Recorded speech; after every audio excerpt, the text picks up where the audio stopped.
Hamish McNiven here reporting for BBC Scotland. We're down at Foxlake Adventures, Scotland's very first cable wakeboarding facility. The adverse weather conditions as of late have really hit the tourism market particularly hard, with visitor numbers down. The guys at Foxlake Adventures have taken an interesting twist in diversifying and trying to attract more and a different cross-section of people on site. Let's take a look and see what they've been up to. We're here with James Barbour, the founding father, the figurehead, the inspirational character around this whole project. Now James, I'd like you to tell me a little bit about what you guys are up to. Yeah, well, we've set Foxlake up as a cable wakeboarding park, but unfortunately this cold spell has really killed our business. People don't want to get in the water, so if you can't get in the water, we've found a use for the System 2 cable above the water, which is a System 2 slaughter trap. We've been experimenting with it, and we think we've come on to something really great here. You know, shooting's had some bad publicity recently, and we feel that we can really promote the sport of shooting and get families involved again in shooting. So we're using the system you see here. Instead of wakeboarders going on the water, we're going to be pulling decoys, and people can shoot at them.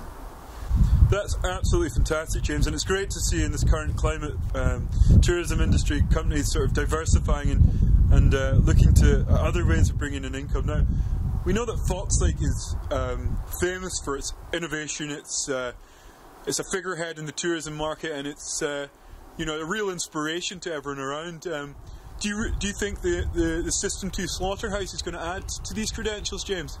I think it will, because not only do we have a cable for people to wakeboard behind, but we've got something now that we can have people shooting on dry land. So I think it really adds dimension to cable wake parks. And yeah, even Liverpool Wake Park, the new one just about to open, they're going to have 2 slaughterhouses operating down there that people are going to be able to shoot at. So I think it just adds a whole new concept to the wakeboarding industry. Now James, forgive me for sounding like a bit of a rookie, but from my point of view, or from my perspective, a potential conflict of interest could be raised with people using the System 2 for wakeboarding and for them people in the dry land to be using the slaughterhouse at the same time. Is there a potential danger with people shooting at people wakeboarding? I don't think there is. You know, I think we've got all our risk assessments in place.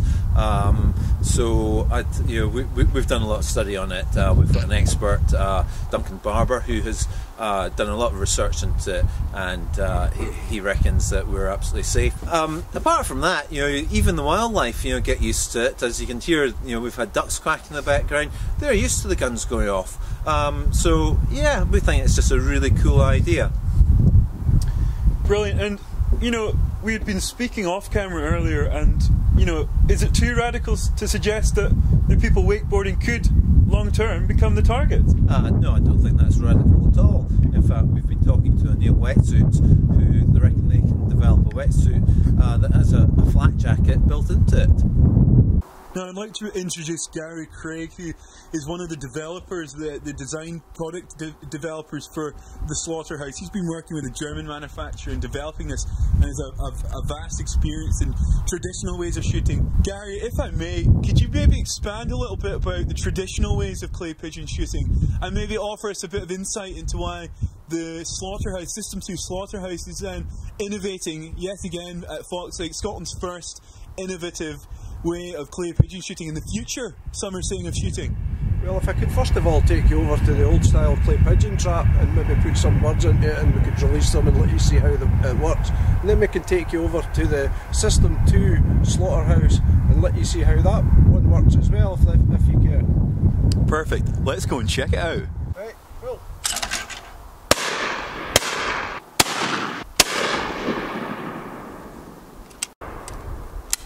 Some sharp shooting there, Gary, thanks for that. Yeah. Can you just give us a brief explanation of the old way? Well, as you can see, that's the old way of we used to shoot the clay pigeons, but now that we've done that, we can maybe go across and show you how we can operate the System 2 slaughterhouse. As we can see, the simple innovation of an already existing technology has provided yet another innovating and leading tourist attraction at Foxlake in Scotland.